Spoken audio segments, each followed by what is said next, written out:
Welcome to the Danger Station. This is Sweet Transit. This is an isometric colony management, logistics management game set in an alternate universe where humanity rejected cars. They thought them to be too dangerous, so they went all in.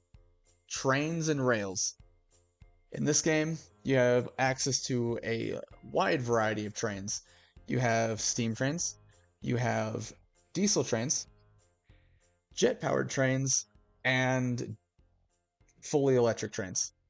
In this, you can lay all the track yourself, set the signals, set the stations. Basically, it is a digital model railroad. And without further ado, let's get into it and let's send some trains. As you can see, we have our own little island here. And we're going to pave rail networks all over this thing. Well, first things first, we need to find out where on Earth we plan on starting our civilization. And you know, quite honestly, I might save this area for a much larger city. Let's start up here. Now, we need to start next to some water, because the people who live in our world need to eat. And first things first, gotta put the storage down. Now, unlike other colony management games where the stuff you collect and use as resources don't just go into some magical void, you get to deliver them to the warehouse. The warehouse stores everything you're going to utilize. Now, as you can see, we have some wood, some stone, a couple other various resources that we'll end up using later. But we need to build a village. And as I said earlier, we need to build it next to some water. Now, it doesn't have to be right next to the warehouse. I will eventually be moving said warehouse to a better location where I can feed a lot larger cranes to it. But let's just toss our city over there. Get some fish docks, being the first resource you have to manage.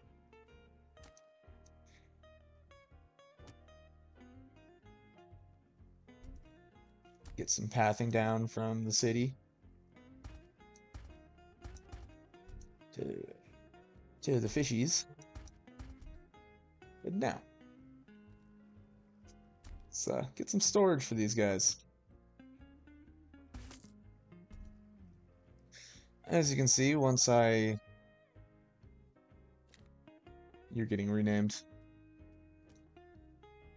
Yes, let's go with Yum Yum. Why not? So one of the key aspects of this game is the ability to move resources from one location to the next. Now, as the title of the game implies, we will be using trains for this. However, in the beginning, we will be using the good old people. People will need to start moving stuff around. So, the fishing docks need to relocate their resources, fish, into a storage facility. That way, it can be used by the population. In such, all of these are now tied to this storage facility. Now, next issue. We need people. We need people to do our bidding. That's where these houses come in. So each house can support a set number of inhabitants. Don't mind me and my OCD, but this is how it's going to be laid out.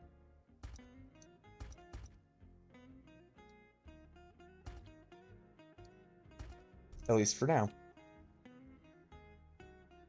Still love. Yum yum. Okay. Well, our population is now growing, as you can see.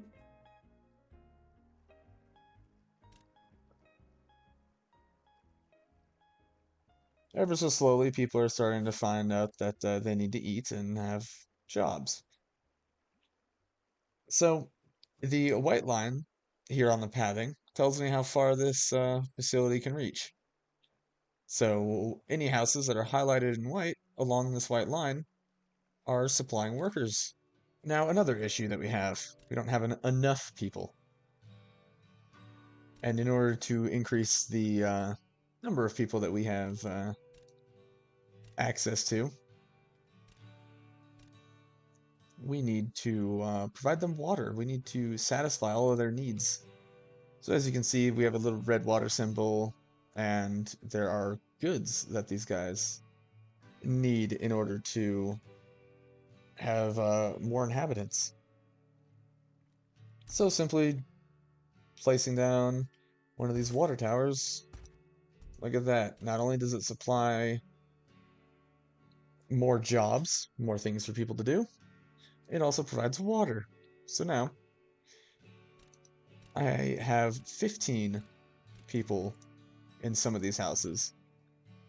Now the reason some of these houses, like this one, only have 5 inhabitants and this one has 15 is because there is fish.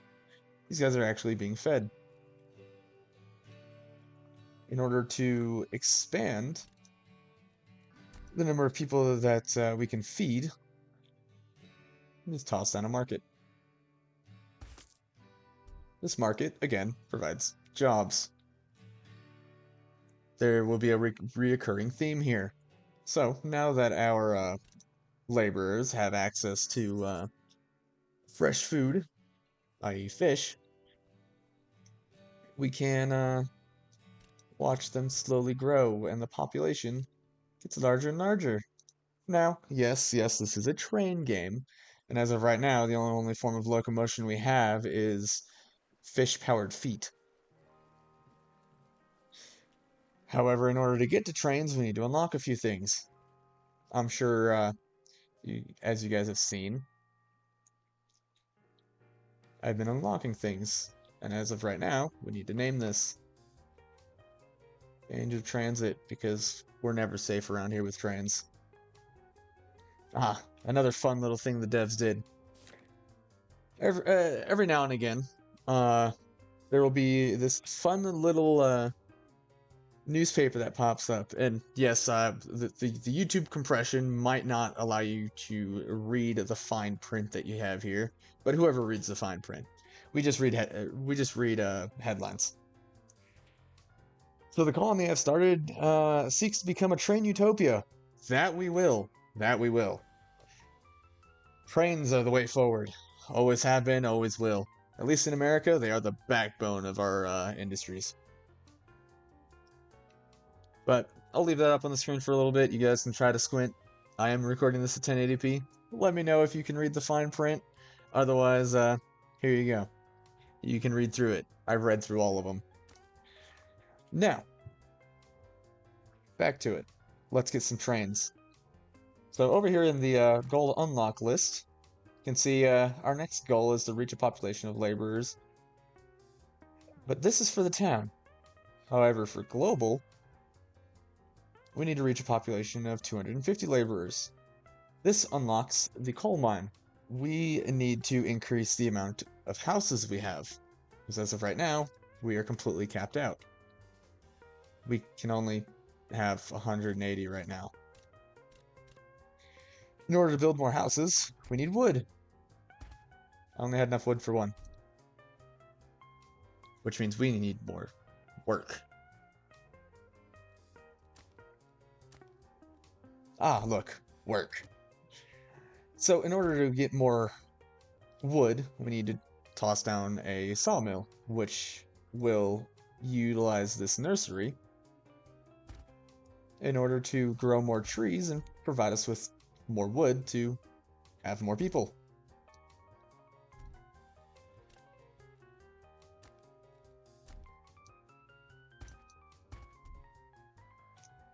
In turn, more people, more goods, more taxes.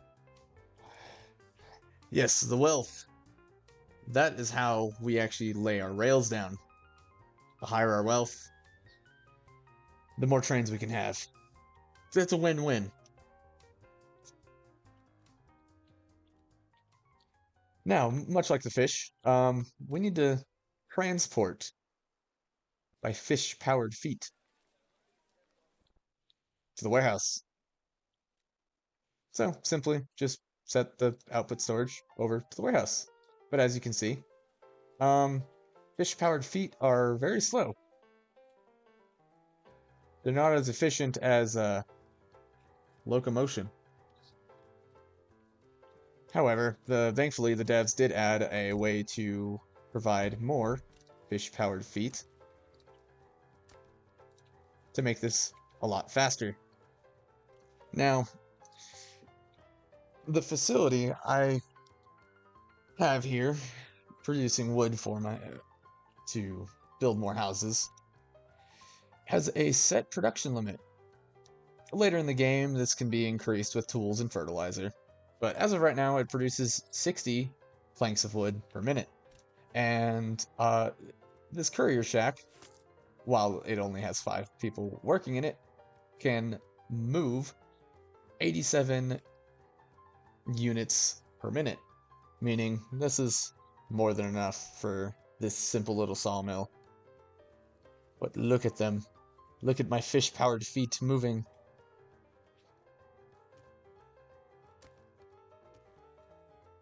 Now we've unlocked coal, the coal mine, because everyone, all the kids, yearn for the mines. So we can take our newly found mines, and slap them down on one of these resource nodes that you can see here marked on the map.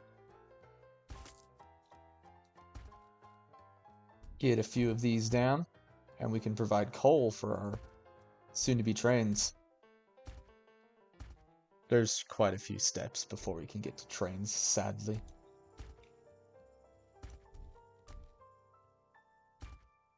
Just slap them all down, provide enough work for all of our locals, and connect them all up. Well, now they need a place to store it. There's 2 ways to do this. You can either slap down a station, build it out a little bit, unlock the rails, and toss some rails down. Look at that. First steps to trains. The track. We can connect this up, and look at that. Coal mine. We can now have the output go directly to the station, in which the station has its own storage, and it will store coal that gets transported over here. And more fish-powered feet. However, we're not going to do it that way. We are going to use a distribution center. So much like the courier shack, this also has a set number of people that work here. But another nice little thing is it is a storage facility. So instead of bringing the coal right to the station, you can have it brought over here to the distribution center. Now the distribution center can go to the coal mine. So the workers in the mines will haul the coal over to the distribution center, and then from the distribution center, the workers here will move it to the station itself. In turn, where the soon-to-be train will pick it up and haul it where it needs to go. Now, this is good and all, but I have way too many hours in this game. 195 as of recording. I like trains if you haven't noticed by now. So, let's destroy this starter slop and jump into some blueprints. I have lots and lots of blueprints. Because we're all about efficiency here. We use trains for efficiency, but that also means we need to be efficient. So a lovely thing about this game is we have blueprints. These blueprints make it so then I can just click once and immediately have a yard, a station, and some rails. Because trust me, we're going to need them. Hell, now that I have the station here, let's build another one. Because this coal needs to go somewhere.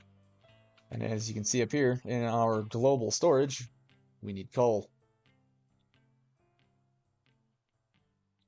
So from here, give me a second. Let me get some more stations down. Get them connected up. Lay some rail. I'm working on getting closer to them trains. Be right back. All right. Got the rails laid. Stations put in. Our city, Yum Yum, is now connected to the rail network.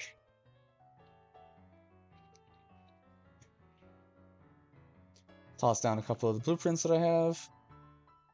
It's a beautiful roundabout. Huh.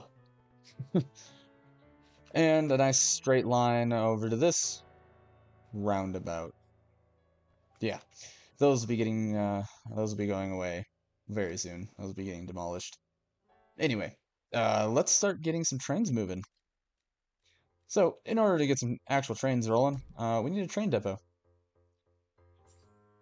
In order to do that, we just need to slap one down, drag it down, and look at that! We just unlocked trains. And potatoes, apparently. Cool. Let's get this linked to the tracks. Make sure there's a return loop. Way in case we need to send anything back. We can. Let's tell the trains to wait here if, well, with chain signals. More on that. If you would like to understand more on signals, I can give a very brief description. Here we have your normal rail signal. This tells the train if something is on the tracks in front of it, if there's another train. If this normal rail signal detects that there is in fact a train here, it will turn red, telling the train to stop here. Now, chain signals. These guys. These will look at the signal in front of it and say, hey, there is a train that this signal is detecting.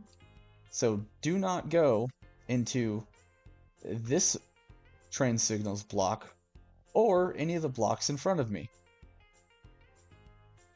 Therefore, the train will stop here.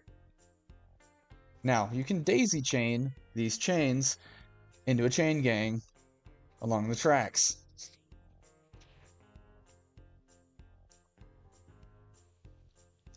For example, here. These chains are looking at these chains, and these chains are looking at these normal signals. So if one of these lanes is actually taken in the station, it will send a red signal. This chain here will send a red signal as well, saying that this block in red is taken. And then this signal will read this signal saying, seeing that the block here is red, and will also turn red. So therefore, the train will actually stop at the last most chain signal, preventing it from blocking the rails all the way to this next signal. By setting it up in a way, once you understand the more advanced ways you can use signals, you can prevent these switches from being blocked entirely by other trains, therefore allowing other trains to pass through. There are more advanced signs that allow you to get into blocking certain trains and allowing certain trains. That is further down the line. That's for a later video. But the reason I play this game, the train. Super nice, very simple UI for actually building the train. You just click on the wagon you need, click on the wagon you want, it'll add it to the train. Now, each train car can carry a certain amount of whatever it's designed to haul. So in this case, we'll just start off simple and slow. We got these passenger wagons. These passenger wagons can each carry 40 passengers. So in total, having 3 of them, I can haul 120 people. Now, if you really want to min-max things, we can come over here.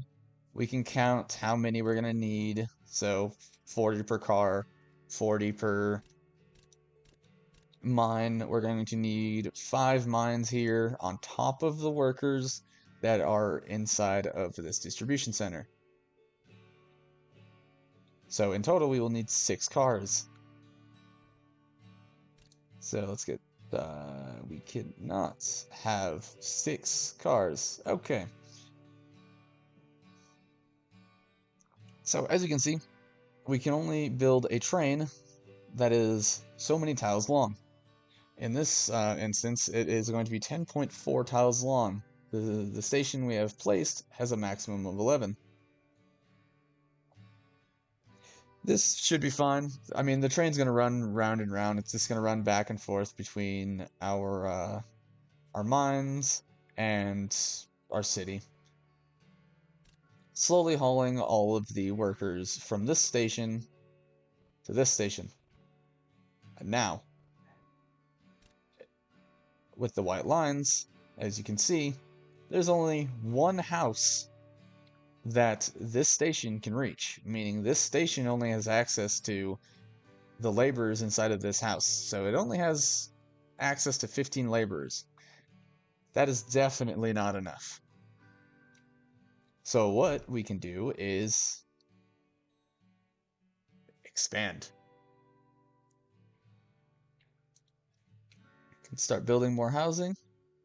Actually, let's go this way.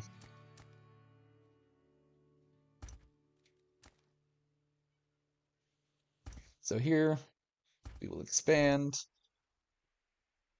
Now, this station can reach everyone here. However, oh hey, I have a high enough population for the quarry. We'll worry about that later. However, I did place this house a little bit too far. They don't have access to the market. So they're not getting their daily dose of fish, meaning our fish-powered feet are underpowered. Now there's 2 ways to solve this. We can either delete this house, which would hurt us, because, well, taxes, money. More money means more rails. Meaning it would behoove us to not delete that. In turn, we will delete the market, and that will piss everybody off. Now all of our fish-powered feet are not powered. But by moving this closer, as you can see in its original position, it couldn't reach the house up here in the top left. But by shifting it 1 tile, it can now reach the house over here and the furthest house over here. But if I move it too far, yes, I can feed these people, but the white line doesn't reach that house on the far right. So it's a bit of a balancing act with these white lines. Eventually, once we get into the stone cutting, we will unlock better paths that will actually increase the range of this white line.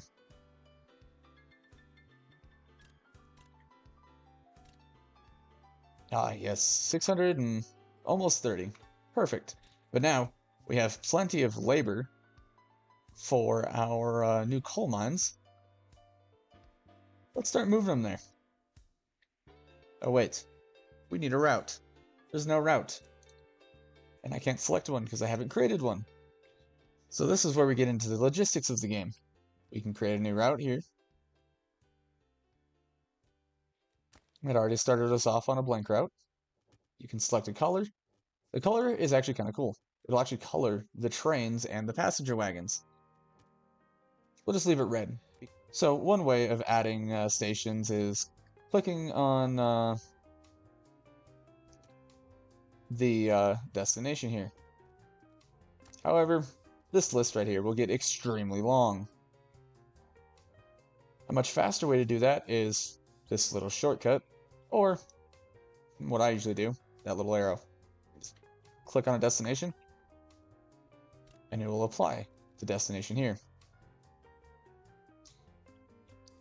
Well, now that we got our route, we can rename it.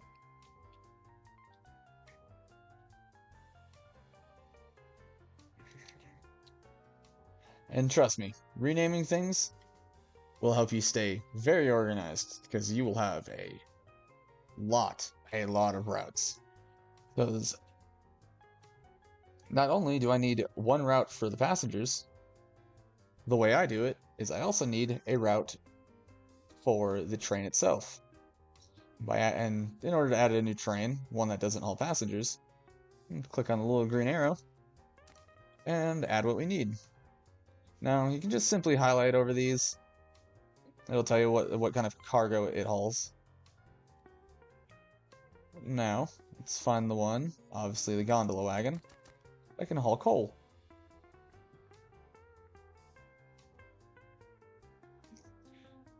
This coal will need to be transported over to the warehouse. That way, our trains have access to it whenever we build one, or, well, release one from the train depot. So, let's go back to the workers. Go into the train depot, set up a new train, assign the route, and as you can see, it colors everything. This is such a cool aspect. But as you can see, the station has collected its workers, and now the train is collecting the workers from the station. We will let that run along and do what it needs to do. Let's head back over here. Let's get this train set up to actually haul the coal back to the station. So, I just duplicated the coal mine workers over here. But one thing to notice, it's set to swap workers. We're not hauling workers with this train. We are hauling goods, so we need to unload at Yum Yum. God, that's gonna kill me every freaking time. I can't believe the game named it that. But anyway, we want to load over here at the coal mine. Now, yeah, we could do it until it's done, but if the station doesn't have enough to load the train, it's just going to send it off without a full load. And everyone loves a fully loaded train. So, we're going to remove the until done condition. We're going to add a new condition, full of cargo. Now, this is totally fine. We want it to sit at the station, wait till it's fully loaded, and then we want it to go over to the city and unload it. However, we don't want it to sit here and wait until its cargo is empty, because then that would block a rail. Right now, with only these two trains running, that's totally fine. Later down the line, not fine. You will have gummed up stations, you'll have gridlock on the rails. That is where there's some more advanced conditions we can set here. So if we go in and duplicate this Yum Yum station, God, that's going to... I might need to... nope, I'm gonna leave it. I'm gonna leave it. It's funny. I'm gonna leave it. We can duplicate Yum Yum so that it registers as another location that it needs to travel to.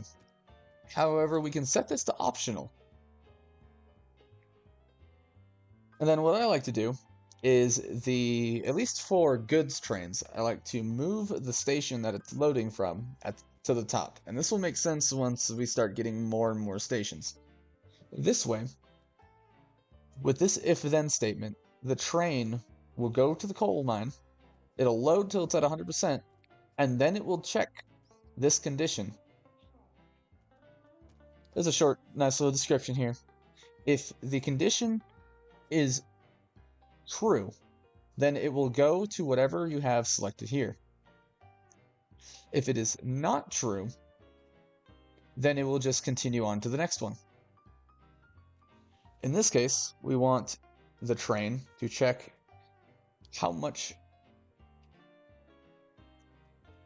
cargo is at this station. Now, with it set up how it is, it will just check for any cargo. Whether that be if we had wood in there, we had stone, coal, whatever. It'll just check to see how much is in there. What we can do is we can add a filter. Now with this filter set, this condition will check to see how much coal is inside of the station. If there is less than 100 coal at the station, it will go to 3. If there is more than 100 coal, it will continue on to the next one. Well, in this case, it's just continuing on to the next station. That's fine. Whatever. However, what we can do is set up another if-then statement. Whereas if there is more than 100 coal at this station, we can tell the train to go back to coal mine, which it is already at, until it's done. Once it's done, it will go to the coal mine. This will create a feedback loop where the coal train that is hauling the coal will sit and wait at the station until there is less than 100 coal at Yum Yum Station. That is now the name. Actually, Yum Yum Central. Why not?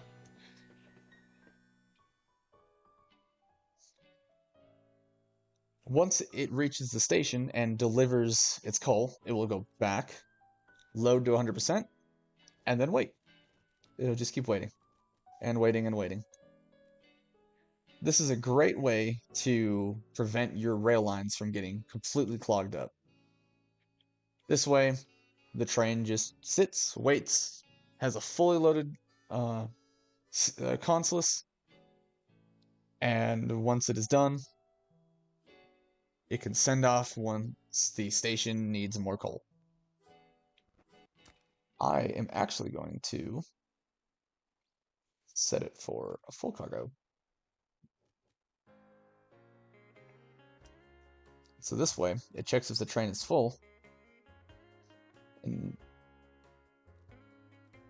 which it will always be true. Therefore, during this condition will always be satisfied, hence causing the feedback loop. Now, let's send the second train out.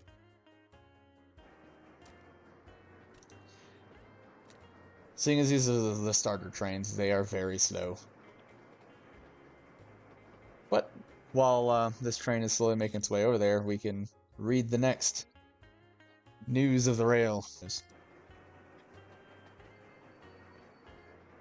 Now, I'm not gonna sit here and bore you guys with watching the trains go round and round. Might follow this one round at least once to verify that my route is correct. But next on the to-do list would be to move the sawmill out of the city, because right now it's taking up a lot of real estate. And much like the coal mine, we can set something up like this for the wood. Oh look, our passengers.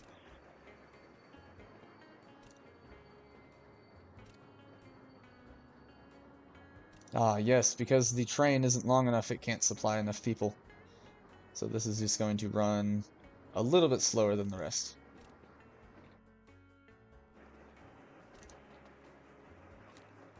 Now, when I normally play this, I tend to default on 4 times speed, because it at least looks like the trains are moving along. You can kind of sit back and enjoy them, watch them pass each other, watch them just travel down the rails.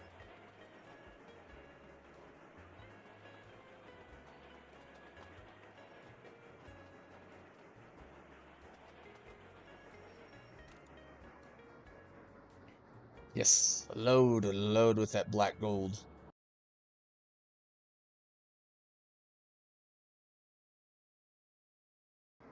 Now, it has arrived. It is unloading. Now the station has coal, which is great. So any train that shows up at the station that requires coal for fuel will automatically refuel. Where are you? Where is this train? There you are. So, as you can see here, we have a fuel level. Total amount, total capacity, and how much it's using. This is slowly going down over time as the coal is being burned in the train. Now, any station that has this fuel source that it arrives at will automatically be refilled. Because it's a coal train going to a coal station, it automatically refilled. So I will never have to worry about these. Trains that don't normally visit a station that has coal, you'll have to worry about that. Perfect. Look at that. Our if-then statements are working. So this guy will just sit here, he'll just chill, not burning fuel, not burning coal or anything. Mind this, there is no maintenance, so these trains, I could just let it run forever in a loop as much as I want. But that's what the passenger trains are for. Let's take a ride back to our city.